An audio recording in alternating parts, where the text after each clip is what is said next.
నమస్కారం. నేను doctor Erra Rajesh, children's surgeon, Erra's hospital, Guntur. ఇవాళ మనం పిల్లల్లో బొడ్డుకి వచ్చే సమస్యలు గురించి మాట్లాడుకుంటున్నాం. అంటే ఏంటంటే అంబిలికల్ ప్రాబ్లమ్స్ ఇన్ చిల్డ్రన్. అంటే దీనికి మనం మాట్లాడుకోబోయే ముందల అసలు బొడ్డు గురించి మనకు ఒక అవగాహన ఉండాలి. బొడ్డు ఈ తల్లికి ఈ బొడ్డుకి మధ్యలో బొడ్డు తాడు ఒక వారధిగా వ్యవహరిస్తుంది. దీని ద్వారానే పిండం దశలో ఉన్న ఆ బిడ్డకి మరియు ఆ తల్లికి ఉన్న సంబంధం. దీని ద్వారా న్యూట్రిషన్, ఆక్సిజన్, బిడ్డ నుంచి వచ్చే వేస్ట్ గ్యాసెస్, బిడ్డ నుంచి వచ్చే మలం, మూత్రం ఇవన్నీ కూడా ఈ బొడ్డు మార్గం ద్వారా, బొడ్డు తాడు ద్వారానే బయటకు వెళ్తాయి. అయితే ఎప్పుడైతే బిడ్డ జన్మించగానే ఈ బొడ్డు తాడుతో పని తీరిపోతుంది. ఇక ఆ బొడ్డు తాడు ఎప్పుడైతే మనం కుట్టు వేసి దాన్ని కట్ చేస్తామో ఆ బొడ్డు తాడు ఊడిపోగానే ఈ బొడ్డు ఒక రౌండ్ ఆనువాలుగా మిగిలిపోతుంది. సో ఇప్పుడు ఈ పెద్దలతో కంపేర్ చేస్తే ఈ బొడ్డులో వచ్చే ఎన్నో సమస్యలు పిల్లల్లో చాలా కామన్గా చూస్తున్నాం. ముఖ్యంగా 6 సమస్యలు, చాలా కామన్ సమస్యల్ని మనం ఇవాళ డిస్కస్ చేసుకుంటాం. దాంట్లో ముఖ్యంగా ఫస్ట్ ప్రప్రథమంగా వచ్చే కాంప్లికేషన్ ఏంటంటే బొడ్డు నుంచి వచ్చే కాంప్లికేషన్ ఫస్ట్ బిడ్డ పుట్టంగానే బ్లీడింగ్. ఎప్పుడైతే ఆ కుట్టు బొడ్డు దగ్గర వేసే కుట్టు కనుక సరిగ్గా వేయని పక్షంలో ఆ బ్లీడింగ్ జరుగుతూ ఉంటుంది. దాన్ని డాక్టర్ దగ్గరికి కానీ సర్జన్ దగ్గర కానీ తీసుకెళ్తే మళ్ళీ నీట్గా క్లాంప్ మళ్ళీ వేయటం కానీ లేకపోతే కుట్టు వేయటం కానీ జరుగుతుంది. అది వేస్తే బ్లీడింగ్ అనేది పర్ఫెక్ట్గా కాదు. రెండో ప్రాబ్లం ఏంటంటే అంబిలికల్ సెప్సిస్. అంబిలికల్ సెప్సిస్ చాలా కామన్. ఎందుకంటే హైజీన్గా లేకపోతే, శుభ్రత కనుక పాటించకపోతే ఈ అంబిలికల్ కార్డు, ఆ అంబిలికల్ ఏరియా ఒక సోర్స్ ఆఫ్ ఇన్ఫెక్షన్ ఎంట్రీకి కారణం అవుతుంది. దాన్ని కనుక ముందుగా గుర్తించి అది కనుక ట్రీట్మెంట్ చేయకపోతే అంబిలికల్ సెప్సిస్ వచ్చి పోర్టల్ హైపర్ టెన్షన్, ఫ్యూచర్లో రకరకాల లివర్కి ప్రాబ్లం వచ్చే అవకాశం ఉంది. దీన్ని సరిగ్గా నయం చేయనట్లయితే ఒక టైంలో అంబిలికల్ సెప్సిస్ వల్ల బిడ్డకు సెప్సిస్ వచ్చి ఎంతోమంది పిల్లలు మోర్టాలిటీ కూడా, అంటే ఎంతోమంది ప్రాణం కూడా కోల్పోయేవారు. సో వీటిని తల్లిదండ్రులు గమనించాల్సింది ఏంటంటే ఈ బొడ్డు తాడుని చాలా క్లీన్గా పెట్టుకోవాలి. ఎప్పుడు దాన్ని డ్రైగా పెట్టుకోవాలి. దానికి లోషన్స్ అని, పౌడర్లని, ఆయింట్మెంట్లని ఏం అక్కర్లేదు. దాన్ని ఒక తడిగుడ్డ తీసుకొని శుభ్రంగా తుడిచి ఎప్పుడు డ్రైగా పెట్టుకుంటే అది నిదానంగా బొడ్డు తాడు ఊడిపోయి అవుతుంది. తర్వాత ఆ ప్లేస్ని చాలా హైజీనిక్గా పెట్టుకోవాలి. మూడోది కోయకండ. ఈ బొడ్డు తాడు ఊడిపోగానే ఆ బొడ్డులో నుంచి ఒక ఎర్రటి కండలాగా, కొయ్యకండలాగా తయారవుతుంది. దాన్ని అంబిలికల్ గ్రాన్లోమా అంటారు.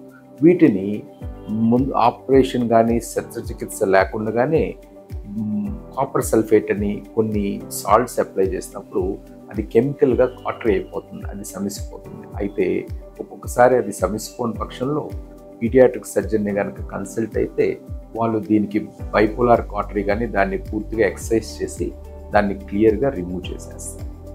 సో తర్వాత మూడోది, ఒక్కొక్కసారి ఆ బొడ్డులో నుండి లోపల ఉన్న పేగులు, కడుపులో ఉన్న అవయవాలు తోసుకురావచ్చు. దాన్ని అంబిలికల్ హెర్నియా అంటాం. యూజువల్గా దీన్ని అంబిలికల్ హెర్నియా, తెలుగులో ఊబొబొడ్డు అనేది చాలా నార్మల్. దీన్ని మనం 18 నెలల నుంచి 2 సంవత్సరాల వరకు దీని గురించి మనం భయపడాల్సిన అవసరం లేదు.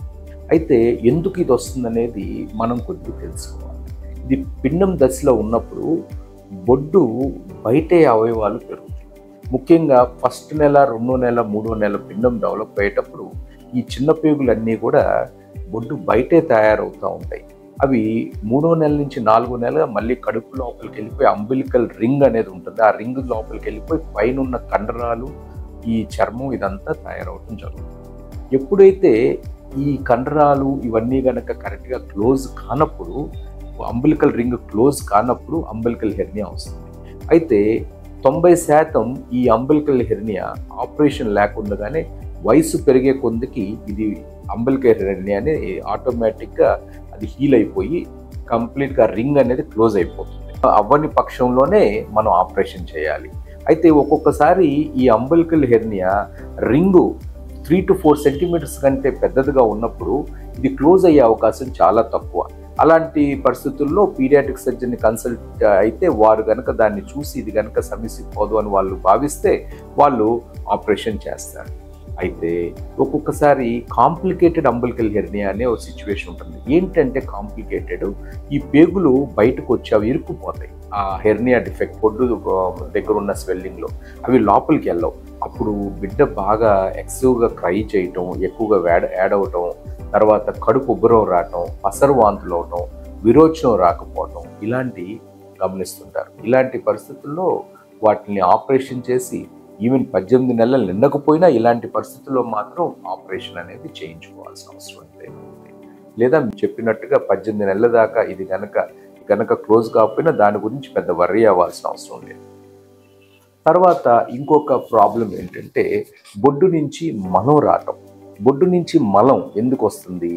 మనం ఇది ఏంటంటే ఈ పిల్లల్లో ఈ బొడ్డు కన్ను ఆ బొడ్డు తాడు ద్వారా ఈ యోక్ శాక్ అనేది ఉంటుంది, దాని కనెక్షన్ ఉంటుంది పిండం దశలో ఉన్నప్పుడు. దాన్ని వైటల్లో ఇంటెస్టైనల్ డక్ట్ అంటారు.